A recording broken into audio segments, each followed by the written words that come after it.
এরপরে কিছুক্ষণ আগে আপনারা হয়তো এটা জেনে থাকবেন যে আমাদের বেসামরিক বিমান চলাচল মাননীয় উপদেষ্টা এবং চেয়ারম্যান বেসামরিক বিমান চলাচল কর্তৃপক্ষের সহ অন্যান্য ঊর্ধ্বতন কর্মকর্তার উপস্থিতিতে একটা সভা অনুষ্ঠিত হয় এবং সভায় অতি দ্রুততম সময়ের ভিতরে ফ্লাইট রিজিউম করার জন্য সিদ্ধান্ত গৃহীত হয়েছে। আপনারা ইতিমধ্যেই জেনে থাকবেন যে যাত্রী এবং সকল বিমানের সকল ক্রু সহ সকলকে খাবার প্রোভাইড করা হয়েছে। এছাড়াও সব কার্যক্রম চলমান রয়েছে এবং এছাড়াও আমরা আশা করছি অতি দ্রুততম সময়ের ভিতরে আমাদের ফ্লাইট চলাচল শুরু হবে এবং যেসব বিমান চট্টগ্রামে অপেক্ষমান রয়েছে সেই বিমান শুরু করেছে এবং অতি দ্রুত সময়ের ভিতরে শাহজালাল আন্তর্জাতিক বিমান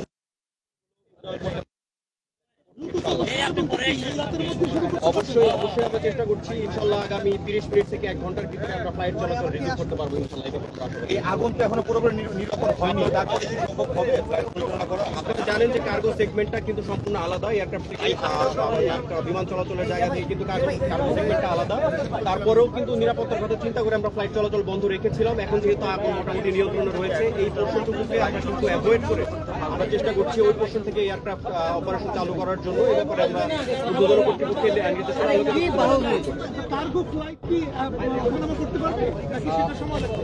এই ব্যাপারে হয়তো সময় লাগবে বা এই ব্যাপারে আসলে গৃহীত হয়নি। পরবর্তীতে সিদ্ধান্ত গৃহীত হলে আমরা আপনাদেরকে জানাবো।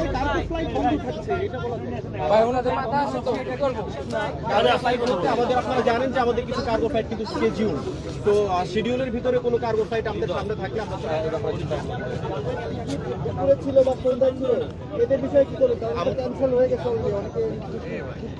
আপনারা জানেন যে কিছু ফ্লাইট ট্রানজিট ফ্লাইট ছিল যেখানে এখান থেকে টেক অফ করে যাওয়ার পরে কোনো একটা দেশে গিয়ে তাদেরকে অন্য বিমানে ট্রানজিট এই ধরনের ফ্লাইটগুলো যেগুলো ক্যান্সেল হয়েছে সেই ব্যাপারে এয়ারলাইন্স এবং সিভিল এভিয়েশন কর্তৃপক্ষ কিন্তু কোঅর্ডিনেশন করার চেষ্টা করছে।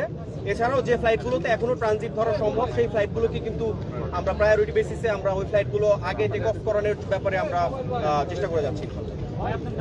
আমি ফ্লাইট লেফটেন্যান্ট আবু ওয়াক্কাস হৃদয়, আমি হযরত শাহজালাল আন্তর্জাতিক বিমানবন্দর বিভাগে কর্মরত রয়েছি। ক্ষয়ক্ষতির পরিমাণটা কিরকম হতে পারে বলে এটা এখনো আসলে আপনারা জানেন একদম বিমান বাহিনী, Bangladesh fire service, civil defence, RAB থেকে সবাই কাজ করে যাচ্ছে। এটা সবার কাজ একসাথে শেষ হলে দেন